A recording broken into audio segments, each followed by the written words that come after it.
आज के इस नहीं सहेगा राजस्थान के महारैली में मंच पर उपस्थित पार्टी के बहुत ही जुझारू और संवेदनशील अध्यक्ष सम्माननीय सीपी जोशी जी,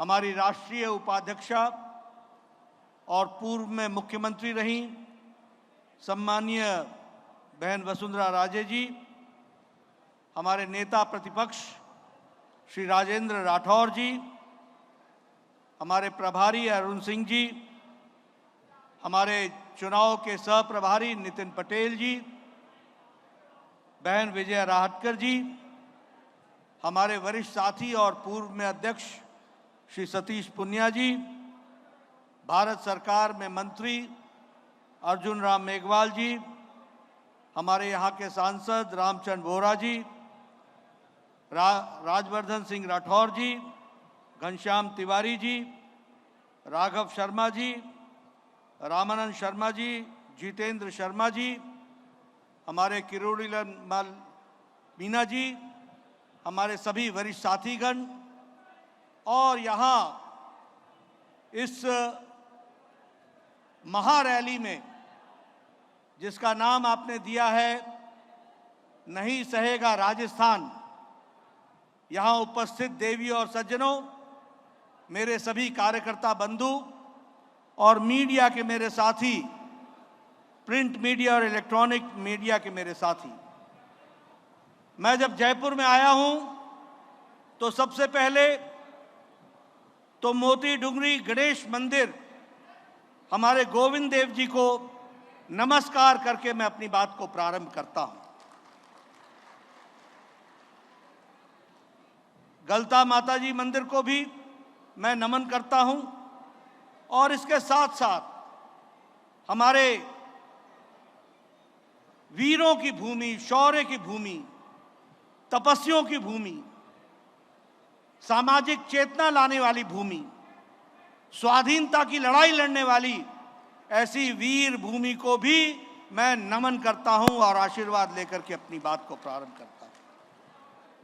मित्रों, मेरे से पूर्व वक्ताओं ने आपके सामने बहुत सी बातें रखी हैं। आखिर ये क्या कारण हुआ कि भारतीय जनता पार्टी को ये तय करना पड़ा कि हम नहीं सहेगा राजस्थान, इस बात को लेकर महारैली भी करेंगे और कैंपेन को आगे बढ़ाएंगे भी। इसका कारण है कि यह गहलोत की सरकार नहीं है, ये घर को लूटने वाली सरकार है जो आज राजस्थान में विद्यमान है। दिल्ली को पैसा भेजना, गरीबों के पॉकेट का हिस्सा मारना, सरेआम भ्रष्टाचार को प्रोत्साहित करना, भ्रष्टाचार के नए रिकॉर्ड बनाना, यह गहलोत सरकार का काम करने का चाल चरित्र है। इसको हमको समझना चाहिए। यह सरकार लूट लेने वाली सरकार है, यह सरकार अत्याचार करने वाली सरकार है, यह सरकार कुशासन लाने वाली सरकार है और ऐसी सरकार को बिल्कुल भी एक मिनट भी रहने का अधिकार नहीं है और आने वाले नवंबर में आप इसको बाहर का रास्ता दिखाएंगे, इस बात का मुझे पूरा विश्वास है। मित्रों, अभी अभी हमने एक फेल कार्ड का रिपोर्ट कार्ड आपके सामने रखा। राजस्थान का 5 साल के अंदर रिकॉर्ड क्या है? कौन से आयाम, कौन से काम गहलोत सरकार ने किए हैं? उल्टे गहलोत सरकार ने कुशासन के झंडे झुलाने का काम किया है तो गहलोत सरकार ने किया है। अगर भ्रष्टाचार में किसी ने रिकॉर्ड बनाया तो गहलोत सरकार ने बनाया। और उसी को बात को अगर हम आगे बढ़ाएं तो ध्यान में आता है कि चाहे दलितों पर अत्याचार हो, महिलाओं पर अत्याचार हो, आदिवासियों पर अत्याचार हो, बच्चों पर अत्याचार हो, सभी में राजस्थान ने सारे रिकॉर्ड तोड़ने का काम किया है तो गहलोत सरकार ने किया है। और इसीलिए हमने तय किया है कि नहीं सहेगा राजस्थान के नाम पर कैंपेन को चलाकर 2 करोड़ लोगों तक पहुंचने का हम काम करेंगे।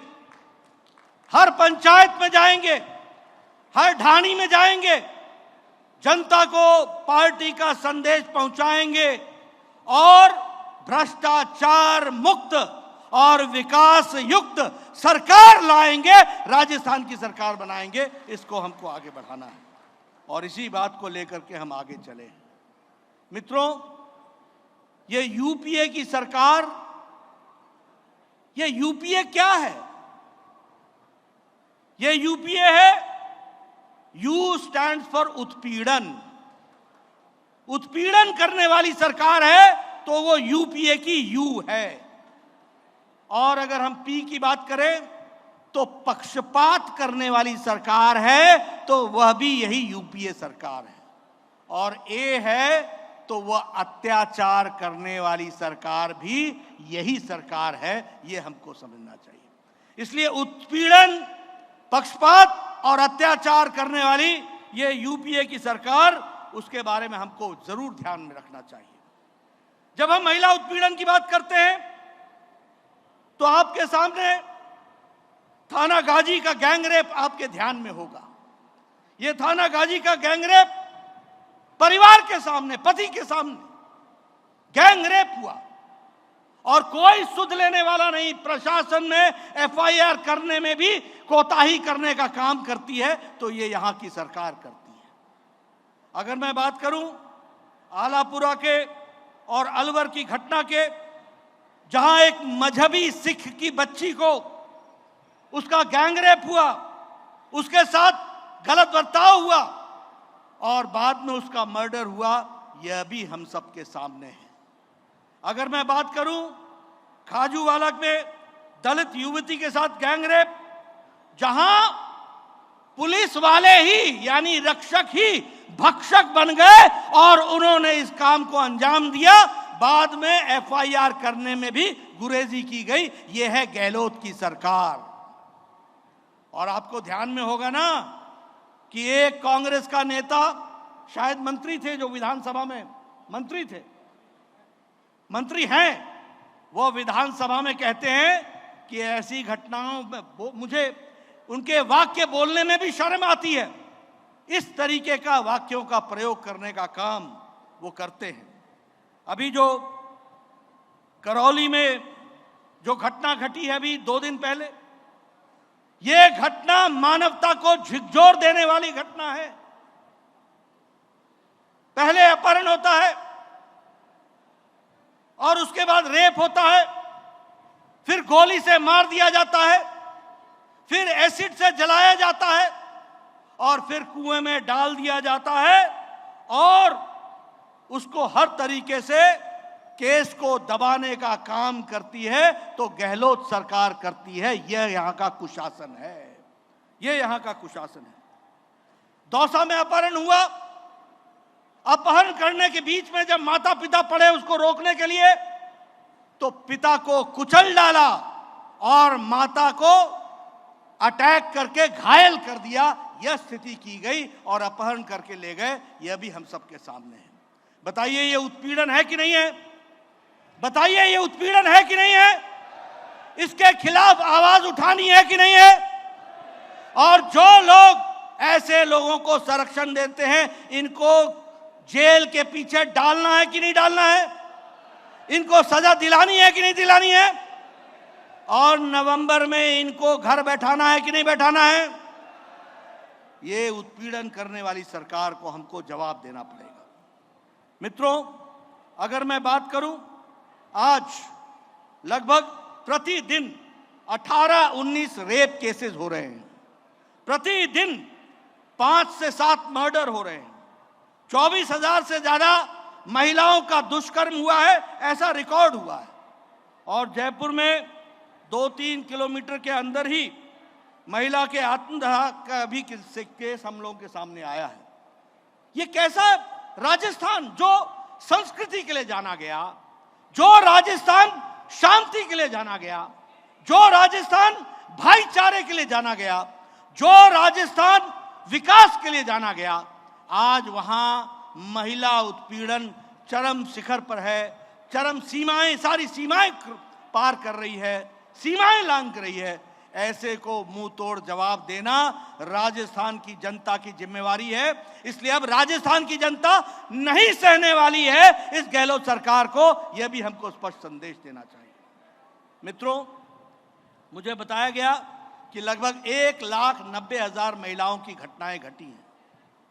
अगर मैं पक्षपात की बात करूं तो न्याय और तुष्टीकरण वह भी हम सबके ध्यान में है। यहीं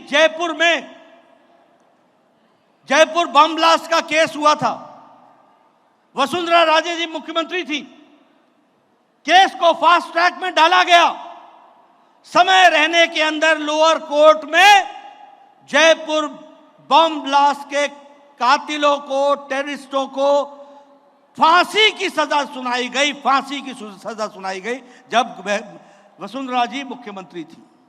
लेकिन उसके बाद जब कांग्रेस पार्टी की सरकार आई तो लंबे समय तक सुनवाई टलती रही। हमारा एडवोकेट जनरल नहीं गया और नहीं जाने के कारण केस ढीला पड़ गया, तुष्टीकरण हुआ और वोट बैंक के खातिर गहलोत सरकार पर और गहलोत पर मैं आरोप लगाता हूं कि उन्होंने तुष्टीकरण किया और जयपुर बम ब्लास्ट केस के कातिलों को छोड़ने में मदद दी गई और फांसी की सजा उनकी समाप्त हो गई। यह स्थिति ला करके खड़ी की। बताइए, ऐसे पक्षपातपूर्ण रहने वाले राजा को रखना है क्या? ऐसे मुख्यमंत्री को रहने देना है क्या? आज राजस्थान में दंगों की संख्या 1,200-1,200 से ज्यादा दंगों की संख्या हो गई है और उसी तरीके से बड़ी संख्या में ये जो दंगई हैं इनको भी छोड़ने का काम अगर किसी ने किया है तो वह गहलोत सरकार ने किया है। अभी अभी मुझे पता लगा कि एक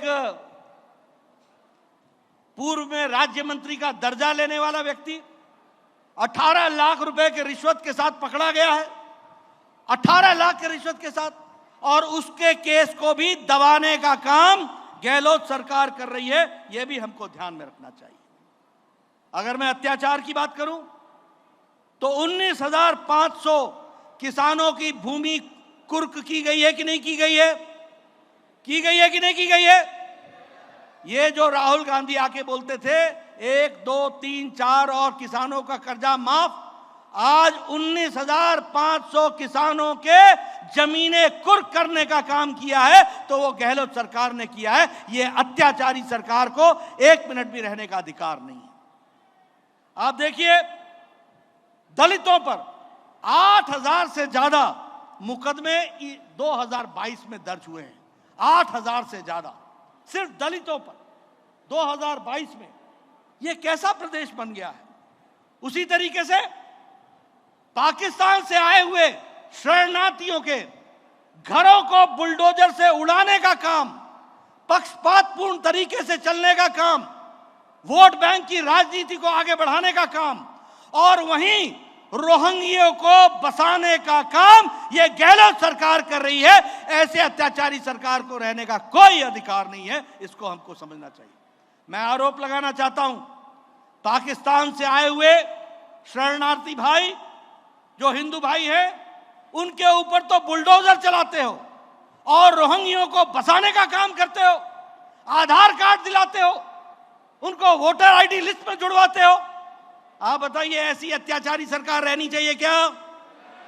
ऐसी सरकार जो वोट के लालच में वोट बैंक खड़ा करने का काम करे और देशद्रोहियों को समर्थन करे, ऐसे लोगों को रहने देना है क्या? अगर नहीं देना है तो गांव-गांव जाकर के ये संदेश दे दो कि अब राजस्थान सहने वाला नहीं है और इनको उठार करके फेंक देने वाला है। इसको हमको पूरा करना पड़ेगा। मित्रों, मैं ये सारी बातें आपके सामने इसलिए कह रहा हूं कि उत्पीड़न में नंबर 1, पक्षपात में नंबर 1 अत्याचार में नंबर 1 यह है यूपीए की सरकार। और दूसरी ओर एक हमारी सरकार है जो केंद्र में मोदी जी के नेतृत्व में चल रही है, जो बिना भेदभाव के राजस्थान को भी आगे बढ़ने में मोदी जी कोई कसर नहीं छोड़ रहे हैं और विकास के लिए नए आयाम दे रहे हैं। मैं आज इसी मंच से आदरणीय प्रधानमंत्री जी को बधाई भी देना चाहता हूं। वो कल रात फ्रांस से लौटे हैं, यूएई से लौटे हैं और उनको फ्रांस में वहां के राष्ट्रीय अध्यक्ष ने, मैक्रोन ने, फ्रांस का सबसे बड़ा सम्मान the Grand Cross of the Legion of Honour, ये इससे सम्मान किया गया है। और सबसे बड़ी बात है कि आजाद भारत में मोदी जी पहले प्रधानमंत्री हैं जिसको यह सर्वोच्च पद मिला है। और प्रधानमंत्री मोदी जी पहले प्रधानमंत्री हैं जिनको सबसे ज्यादा देशों से भारत के प्रधानमंत्रियों में सर्वोच्च सम्मान से सम्मानित किया गया है।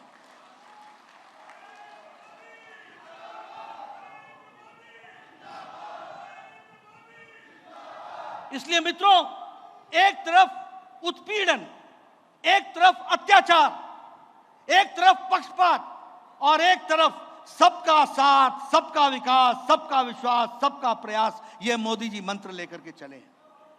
आज हम गौरव के साथ कह सकते हैं 80 करोड़ की जनता को प्रधानमंत्री मोदी जी प्रधानमंत्री गरीब कल्याण अन्न योजना में 80 करोड़ की जनता को 5 किलो गेहूं या 5 किलो चावल या 1 किलो दाल देने का काम उन्होंने लिया है।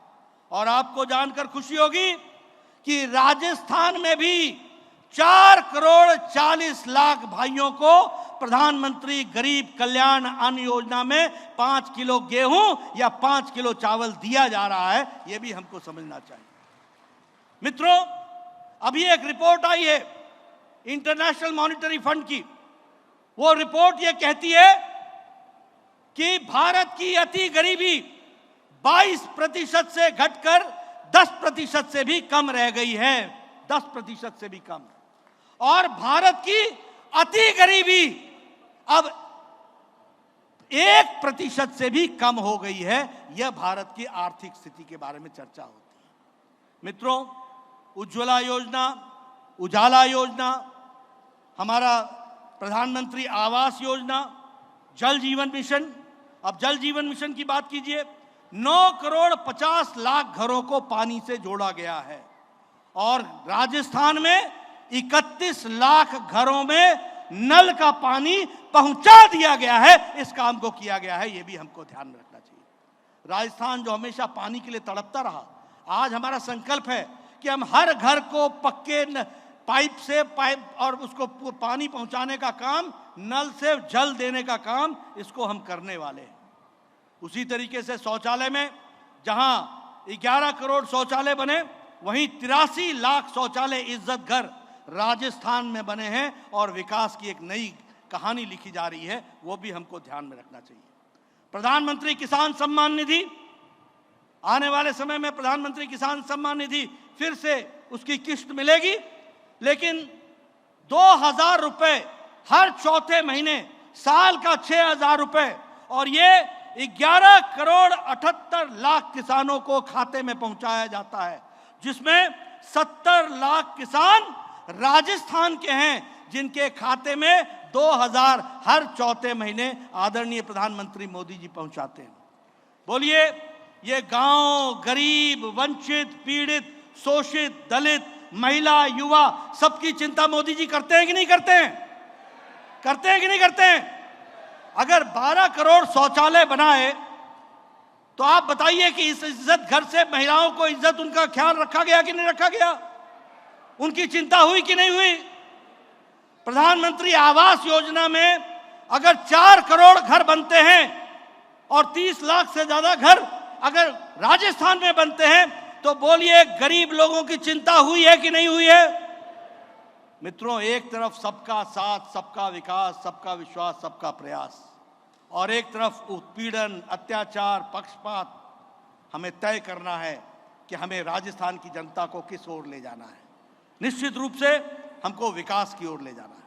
मैं यहां यह भी कहना चाहता हूं मित्रों, आपको जानकर खुशी होगी, पिछले 5 साल में कोरोना आया। कोरोना शताब्दी का सबसे बड़ा पेंडेमिक था, सबसे बड़ी महामारी थी, सबसे बड़ी त्रासदी थी। देश के सभी के आर्थिक जगत सब हिल गया। यूक्रेन की लड़ाई हुई, सप्लाई चेन का विषय आया, आर्थिक मंदी आई दुनिया में, बड़ी अर्थव्यवस्थाएं डोल गई, बड़ी अर्थव्यवस्थाएं।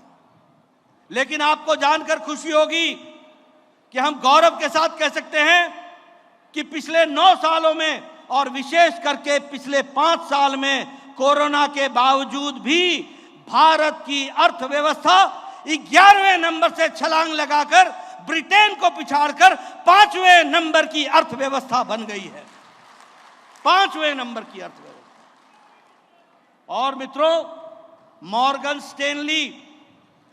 स्टैनली की रिपोर्ट कहती है कि सबसे स्थिर और सबसे स्टेबल अगर किसी की इकोनॉमी है, अर्थ जगत है, तो वो भारत की अर्थ जगत है। ये मॉर्गन स्टैनली की रिपोर्ट कहती है। इंटरनेशनल मॉनेटरी फंड कहता है कि भारत इन्फ्लेशन में सबसे कम है और जीडीपी में सबसे ज्यादा है। आपको जानकर खुशी होगी कि हमारे खाद्य सामग्री की इन्फ्लेशन 2.9% है, जहां अमेरिका की इन्फ्लेशन 8% है, जहां ब्रिटेन का इन्फ्लेशन 11% है, जहां मेरे पड़ोस का पाकिस्तान 48% महंगाई है, वहां भारत की महंगाई 2.7% है। यह हमको समझना चाहिए। आपको जानकर खुशी होगी कि ब्रिटेन जैसे देशों का उनकी ग्रोथ रेट 3%, 4%, 5%, यूरोप की 5%, और भारत की ग्रोथ रेट 8.7% पर खड़ी है। इसलिए यह सबसे स्ट्रॉन्ग इकोनॉमी, और इसीलिए कहा जाता है कि आशा की किरण अगर कहीं साउथ एशिया में दिखता है तो वो आशा की किरण भारत दिखता है। यह बात कही जाती है। मित्रों, आपको इस बात की भी खुशी होगी कि आज हमारे इलेक्ट्रॉनिक गुड्स का 500% ग्रोथ हुआ है, 500% का ग्रोथ हुआ है। ये मोबाइल जो आपके हाथ में है, 9 साल पहले 92% मोबाइल विदेश से आता था, हम इंपोर्ट करते थे 92%, जिसमें सबसे बड़ा हिस्सा चाइना का होता था। आज आपको जान करके खुशी होगी कि भारत 97% मोबाइल अब भारत में मैन्युफैक्चर हो रहा है और एप्पल भी अब भारत में बन रहा है। यह परिस्थिति आकर के खड़ी है। मित्रों, ऑटोमोबाइल मार्केट में भारत जापान को पछाड़कर तीसरे नंबर का मार्केट बन गई है। स्टील में हम चौथे नंबर से मैन्युफैक्चर में दूसरे नंबर पर आकर के खड़े हो गए। डिजिटल ट्रांजैक्शन में हम आगे खड़े हैं। दुनिया का 40% से ज्यादा भी डिजिटल ट्रांजैक्शन भारत में हो रहा है। जहां कांग्रेसी कहते थे कि गांव में डिजिटल ट्रांजैक्शन कैसे होगा, क्यों होगा, अभी तो मोदी जी फ्रांस में गए तो फ्रांस में उन्होंने निमंत्रण दे दिया कि भारत में आना और कोई पैसा कैश लेके मत आना, सिर्फ अपना मोबाइल लेकर के आना और भारत में तुमको डिजिटल ट्रांजैक्शन से तुम्हारा सारी यात्रा पूरी हो जाएगी। ये बात हमको ध्यान में लेनी चाहिए। इसलिए मित्रों, किस तरीके से आगे बढ़ा है देश, वो भी हमको समझना चाहिए। संस्कृति की बात करें तो चाहे राम मंदिर बनाने का विषय हो, बताइए अगले साल भव्य राम मंदिर बन जाएगा कि नहीं बन जाएगा? हमारा सपना था कि नहीं? हम सबका सपना था कि नहीं? पूरा हुआ कि नहीं? केदारनाथ धाम का पुनर्जीर्णोद्धार हुआ है कि नहीं हुआ है? महाकाल का जीर्णोद्धार हुआ है कि नहीं हुआ है? उसी तरीके से सोमनाथ टेम्पल का जीर्णोद्धार हुआ है कि नहीं हुआ है? और अब पुष्कर का भी जीर्णोद्धार हो रहा है। 40 करोड़ रुपए, 40,000 करोड़ रुपए उस पर भी खर्च होंगे, 40 करोड़ उस पर भी खर्च होंगे और वहां ब्यूटिफिकेशन का काम होगा। इसलिए मित्रों, हमारी कोशिश है कि हम संस्कृति की रक्षा करें, गौरव संभालें, आगे बढ़े। और आगे बढ़ने में एक रोड़ा है, वो रोड़ा राजस्थान में उत्पीड़न का है, अत्याचार का है, पक्षपात का है और गृह लूट, गहलोत सरकार का है। इसको हमको छुट्टी पानी है और विकास को नीचे तक पहुंचाना है। इसका हमको आगे बढ़ाना है। मित्रों, अगर मैं इंफ्रास्ट्रक्चर की बात करूं तो चाहे सड़क ले लो, आप बताइए आपको 9 साल में फर्क दिखा कि नहीं दिखा? अंडरपास, ओवरपास, एलिवेटेड रोड, 4 लेन, 6 लेन, 8 लेन दिखा कि नहीं देखा? आपको मुंबई से दिल्ली का कॉरिडोर दिख रहा है कि नहीं दिख रहा है? राजस्थान का उससे विकास होगा कि नहीं होगा? मेट्रो रेल्स का काम चल रहा है कि नहीं चल रहा है? एयरपोर्ट्स का काम चल रहा है कि नहीं चल रहा है? मित्रों, Airways, roadways, railways, 400% budget railway का राजस्थान का बढ़ाया गया है। 400% बजट बढ़ाया गया है। इसलिए मित्रों, मैं आपसे सिर्फ एक ही बात कहना चाहता हूं कि विकास के नए आयाम लिखे गए हैं और विकास को आगे बढ़ाने का काम, उसमें कोई भी कसर नहीं छोड़ी गई है। अभी 8 जुलाई को आदरणीय प्रधानमंत्री जी बीकानेर आए थे और 24,300 करोड़ रुपए के या तो शिलान्यास कर गए या उद्घाटन कर गए। वो राजस्थान की उन्होंने तस्वीर बदली है। और उसी तरीके से भिवाड़ी में ट्रांसमिशन सेंटर 1,03,040 करोड़ का वो भी दिया है। और मुझे एक बात की खुशी है, मैं यहां जरूर कहना चाहूंगा, वसुंधरा जी आप पहले विपक्ष की नेता थी, बाद में आप मुख्यमंत्री बनी। बताइए उस समय कितने मेडिकल कॉलेज थे और मोदी जी के आने के बाद 23 मेडिकल कॉलेज राजस्थान को दिए गए कि नहीं दिए गए? हर जिले को एक मेडिकल कॉलेज, जिसमें मुझे याद है कि 7 मेडिकल कॉलेज खुल गए थे और बाकी मेडिकल कॉलेज खुले जा रहे थे। इसलिए विकास की एक नई कहानी हमारे नेताओं ने, हमारे एनडीए की सरकार ने किया है। इसको भी हमको समझना चाहिए। लेकिन हाँ, आपके सामने में आप कहोगे कि जेपी नड्डा ने एक पोस्टर उठा करके फेल्ड रिपोर्ट गहलोत की दिखा दी। ऐसा मैं सिर्फ पोस्टर नहीं दिखाता हूं, मैं पत्रकारों को याद दिलाना चाहता हूं। बताइए, गहलोत सरकार ने कहा था कि नहीं कहा था कि एग्रीकल्चर के मशीन्स पर, फार्मर्स के ट्रैक्टर पर हम जीएसटी को हटा देंगे? कहा था कि नहीं कहा था? हटा दिया क्या? हटाया क्या? बताइए, कहा था कि नहीं कहा था कि मैं स्पाइस बोर्ड बनाऊंगा? कहा था कि नहीं कहा था? स्पाइस बोर्ड बन गया क्या? कहा था कि नहीं कहा था कि हम एनिमल हस्बेंड्री और डेयरी को आगे बढ़ाएंगे? बढ़ा दिया क्या? बढ़ा क्या? आप बताइए। उन्होंने कहा था कि मैं जल घर में पहुंचाऊंगा, किया क्या उन्होंने? किया क्या? मित्रों, मैं आपसे पूछना चाहता हूं, उन्होंने कहा था कि शेड्यूल कास्ट, शेड्यूल ट्राइब और ओबीसी का बैकलॉग में खत्म करूंगा। कर दिया क्या? मेघवाल किया क्या? आप तो सब जानते हैं, किया क्या राठौर साहब? वसुंधरा जी किया क्या? ये इनका रिपोर्ट कार्ड है। बताइए, कहा था कि हम शहीदों के पत्नियों को नौकरी देंगे और उनका घर बसाएंगे। किया क्या? आज 2 बहनें आई थी, मैं करोड़ीमल जी को बधाई देना चाहता हूं और धन्यवाद देना चाहता हूं, जिन्होंने उनकी लड़ाई लड़ी है। और मैं आपको वायदा करता हूं कि आगे हम सब मिलकर के लड़ाई लड़ेंगे और उनका न्याय दिलाएंगे। इस बात का आपको विश्वास दिला दूं। इसलिए मित्रों, ये जो कांग्रेस पार्टी है, ये जो गहलोत की पार्टी है, ये हर तरीके से घोटाले करती है। दूसरा रिपोर्ट कार्ड बताऊं क्या? आप बताइए, वृद्धावस्था पेंशन में 450 करोड़ रुपए का घोटाला हुआ कि नहीं हुआ? हुआ कि नहीं हुआ?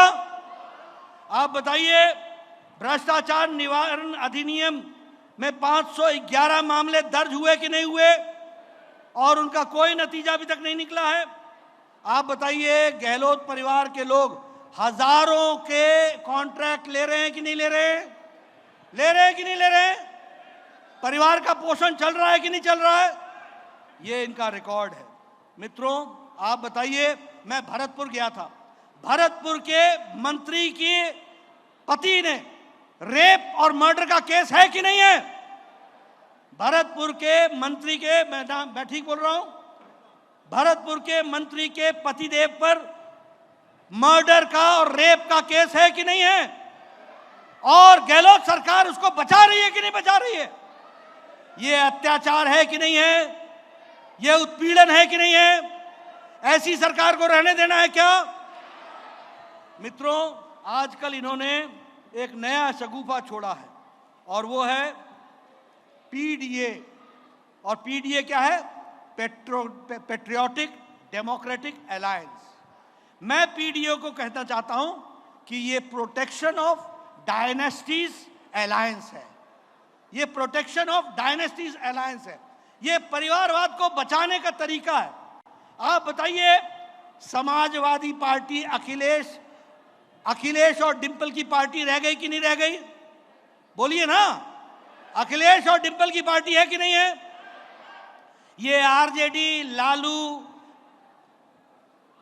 अपने उसकी पत्नी राबड़ी देवी, तेजस्वी, तेज प्रताप, मीसा, इस परिवार की पार्टी है कि नहीं है? इसी को बचाने के लिए अलायंस हो रहा है कि नहीं हो रहा है? आप बताइए, टीएमसी ममता और उसका भतीजा अभिषेक की पार्टी है कि नहीं है? आप बताइए, चंद्रशेखर राव की भारतीय राष्ट्रीय समिति बीआरएस, ये बताइए, केटीआर के बाद कविता, ये परिवार की पार्टी है कि नहीं है? आप बताइए, करुणानिधि के बाद स्टालिन के बाद उदयनिधि, ये परिवार की पार्टी है कि नहीं है? आप बताइए, ये शिवसेना उद्धव और आदित्य की पार्टी है कि नहीं है? आप बताइए, हमारे पवार साहब, हमारे दो पवार और सुप्रिया सोले की पार्टी परिवार की पार्टी बनी कि नहीं बनी? मित्रों, ये पीडीए, ये प्रोग्रेसिव डेमोक्रेटिक अलायंस नहीं है, यह प्रोटेक्शन ऑफ डायनेस्टीज अलायंस है। ये सब लोग अपने परिवारों को बचाने के लिए ये अलायंस में आते हैं और मोदी जी देश को आगे ले जाने के लिए काम में जुटते हैं। ये हमको फर्क समझना चाहिए। इसलिए मेरे से कल एक पत्रकार ने पूछा, ये आपको ये जो अलायंस हुआ है इसके बारे में क्या कहना है? मैंने उनसे कहा, मुझे कुछ नहीं कहना है। ये तस्वीर बनाने के लिए अच्छा है कि एक साथ तस्वीर बनती है। आप बताओ, फारूक अब्दुल्ला और मुफ्ती महबूबा मुफ्ती, ये तो पहले से ही एक थे, इसमें नई बात क्या है? आप बताइए कि ये समाजवादी पार्टी कांग्रेस के साथ चुनाव लड़ी थी कि नहीं लड़ी थी? ये समाजवादी पार्टी बीएसपी के साथ चुनाव लड़ी थी कि नहीं लड़ी थी? आप बताइए, जेडीयू और आरजेडी साथ लड़े थे कि नहीं लड़े थे? आप बताइए, टीएमसी और कांग्रेस और कम्युनिस्ट साथ लड़े थे कि नहीं लड़े थे? ये तो पहले से मिले, कौन किसको क्या देगा? कोई किसी को कुछ नहीं दे सकेगा। बचाने का इरादा सिर्फ ये है कि इनके ऊपर केस ना हो और इनके परिवारों को बचाया जाए। ये परिवार बचा रहे हैं, ये पार्टियां परिवार की पार्टियां हैं और मोदी जी देश को आगे ले जा रहे हैं। इस बात को हमको समझना होगा। इसलिए मित्रों, ये अच्छा, आप देखिए कांग्रेस पार्टी, अब ये भी बताइए, मां बेटा बेटी की पार्टी है कि नहीं है? बाकी सब कॉन्ट्रैक्ट पर हैं, बाकी सब कॉन्ट्रैक्ट पर। गहलोत भी कॉन्ट्रैक्ट पर है और सचिन तो सब कॉन्ट्रैक्ट पर है। ये सबलेटिंग है काम। बाकी सब परिवार की पार्टियां हैं, ये परिवार लोग चलाते हैं। इसलिए मित्रों, देश को अगर आगे बढ़ाना है तो भारतीय जनता पार्टी को मजबूती देनी है और राजस्थान पर लगा हुआ ये दाग भ्रष्टाचार का, ये दाग अनाचार का, ये दाग अत्याचार का, ये दाग उत्पीड़न का, इसको मिटाना है। गहलोत को घर बैठाना है। राजस्थान अब सहने वाला नहीं है। हमने आगे बढ़ना है और विकास के नई गाथाएं लिखनी है। आपने मेरी बात सुनी, आपका बहुत बहुत धन्यवाद।